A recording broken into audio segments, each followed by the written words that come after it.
টাকা গরু বেচতে, তোমাদের মা তোমরা খাও, তোমার মা তোমার ঘরে নিয়ে রেখে দাও, তোমার মাথা তোমার ঘরে রাখো।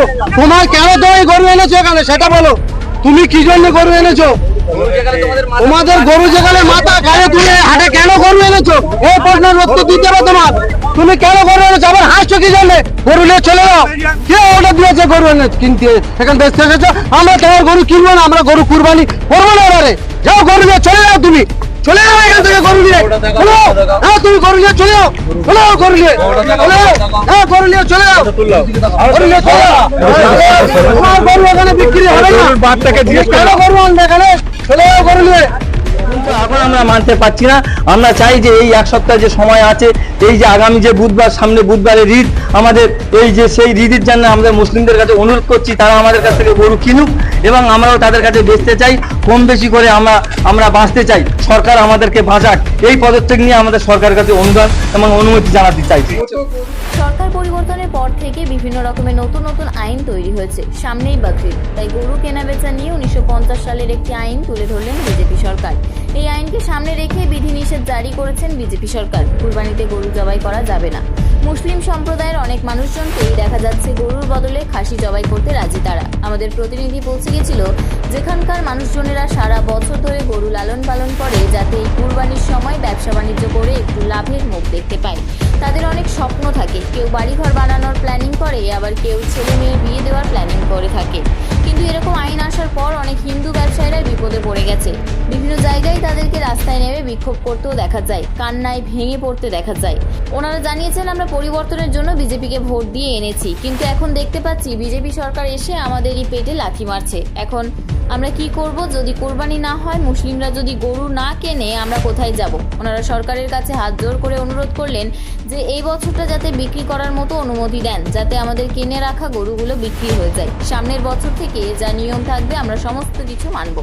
আমাদের প্রতিনিধি পৌঁছে গেছিল শাকসার গরুর হাটে। সেখানে অনেক মুসলিমরা এসে হিন্দু ব্যবসায়ীদের বলেন যে আপনারা গরু নিয়ে চলে যান, কোনো মুসলিম এবার কোরবানি দেবেন না।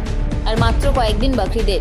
সরকার কি তাহলে সিদ্ধান্ত পাল্টাবেন? ব্যবসায়ীরা বলছেন এই গরুগুলো আমাদের বিক্রি না হলে আমরা বিষ খেয়ে আত্মহত্যা করব, এছাড়া আমাদের কোনো রাস্তা নেই। এবার দেখার বিষয় সরকার কি ভাবনা চিন্তা করছে। নাম শ্যামল মণ্ডল। কি ওই অবস্থা এখন বলুন তো? আমাদের যে রাজ্য সরকার এখন যে পদক্ষেপ নিয়েছে, মানে যে সরকার এসছে, আমরা ভোট দিয়ে যে সরকার নিয়ে এসছি, আমরা খুব খুশি। কিন্তু তাহলে আমাদের এই পরিস্থিতিতে এখন আমাদের যা গরু বাছুর যা আছে, ওনাদেরকে ভোট দিয়ে জয়ী করে আনার পরে আমাদের যা অবস্থা, এখন আমাদেরকে মানে গরুটাকে পুরো বিক্রি করা বন্ধ করে দিয়েছে। যার ক্ষেত্রে আমাদের যা পরিস্থিতি দেখছি, আমাদের এখন প্রচুর টাকা দেনদার আছি। আমাদের ভুসির দোকানে দেনা, ওষুধের দোকানে দেনা, এবং আমরা গ্রামে মানে এমন পরিস্থিতি আছে, এমন লোকের কাছ থেকে টাকা ধার নিচ্ছি, সুদি নিচ্ছি, ঋণে নিচ্ছি, তারা আমাদের প্রেশার দিচ্ছে। যার ক্ষেত্রে আমাদের প্রেশার দেওয়ার জন্য আমাদের পরিস্থিতি হিসাবে এখন আমাদের গোড়ায় দেড়ি দেওয়া ছাড়া আর বিষ খাওয়া ছাড়া আমাদের কোনো উপায় নেই। পার ডে আমাদের একটা গরুর পিছনে 200 টাকার খাদ্য খাওয়াতে হয়, কিন্তু 200 টাকা হিসেবে খাদ্য খাওয়াতে হয়। এই এতগুলো গরু আছে, মিনিমাম আর পার ডে 8-9 হাজার টাকা খরচা। সরকার বলছে গায়ে আমাদের মাথা। আগামী 50 বছর ধরে, আগামী 34 বছর ধরে যে বামপন্থ সরকার চালিয়ে এসছে, কংগ্রেস সরকার চালিয়ে এসছে, এবং এই টিএমসি সরকার যে চালিয়ে এসছে, গো মাতা ঠিক আছে, তাদেরকে আমরা মেনে নিচ্ছি, কিন্তু আগামী পক্ষে যে সরকারগুলো ছিল তারা কিন্তু বন্ধ করেনি। কিন্তু এখন হঠাৎ করে একটা সরকার এসছে, আমরা মেনে নিচ্ছি, গোমাতা তাদেরকে গরু গাই তাদের গোমাতা ঠিক আছে, আমরা মানছি, কিন্তু হঠাৎ করে এই পদক্ষেপ এই 15 দিনের মধ্যে নিলে আমরা সাধারণ গরিব মানুষগুলো আমরা কোথায় যাব? তাই আমরা সরকারের কাছে আবেদন জানাতে চাইছি, সরকার যদি সেইটা আবেদন পত্র করে মনে করে যে আমাদের গোমাতা গাই, আমাদের গোমাতা আমরা কাটতে দেবো না, টোটাল হিন্দু মুসলিমকে এই ব্যবসাকে বন্ধ করতে হবে। ঠিক আছে, আমরা মুসলিমকে গরু বেচবো না, আমরা হিন্দুবাদী, আমরা গরু বিক্রি করতে পারছি না। আমরা সরকারের কাছে আবেদন জানাচ্ছি, আমাদের যেসব টাকা লোন নেওয়া আছে সেই সব টাকাগুলো সরকার আমাদের দেওয়ার ব্যবস্থা করুক, আর না আমাদের গরুগুলো বিক্রি করার ব্যবস্থা করুক। এটাই আমাদের কাছে না এরকম আমরা তো কোনোদিন ভাবিনি যে আমরা নতুন সরকার, হিন্দুত্ববাদী সরকার, আমরা জয়ী, আমরা সরকার নিয়েছি, আমরা খুব খুশি, কিন্তু আমরা এরকম ভাবিনি যে আমাদের সরকার এইরকম আমাদের গলাইতে দড়ি এবং বিষ তুলে দেবে, এরকম আমরা ভাবতে পারছি না। কারণ আমাদের সব বাড়ির পরিবার আছে, এবং বাচ্চারা যে স্কুলে পড়াশোনা করছে তাদেরকে এমন পরিস্থিতি হয়ে গেছে, তাদেরকে আমরা ঠিকভাবে খাওয়াতে পারছি, এদেরকে খাওয়াতে পারছি না, আমরা কিভাবে খাবো? এরা তো অবলা জীব, এরা পশু, এরা তো শুনবে না, এদের তো খেতে দিতে হবে, এদের তো দিতেই হবে। আমাদের পরিস্থিতি এই, আমরা একটা ভালো কাপড় চোপড়ও পরতে পারছি না। আমাদের এত দুঃখিত কান্নার সহিত আমাদের বলতে হচ্ছে, এত কষ্টের মধ্যে আমরা আছি, এরকম পরিস্থিতি আমাদের। আমাদের কথা হচ্ছে আমাদের ঘরেও গরু আছে, আমাদের ঘরে গরু আছে 8টা 10টা, কারো 15টা, কারো 20টা গরু আছে। কেউ 10 লাখ, কেউ 20 লাখ, কেউ 30 লাখ, সব লোন নিয়েছে। লোন নিয়ে তারা খুব খুব চিন্তাগ্রস্ত, তারা চিন্তায় তাদের মাথা খারাপ, তাদের রাত্রিরে ঘুম হারাম হয়ে যাচ্ছে। বলুন তারা কি করবে এখন? এক একটা ভুসির দোকানে এক একটা ভুসির দোকানে 4 লাখ 5 লাখ টাকা দেনদার।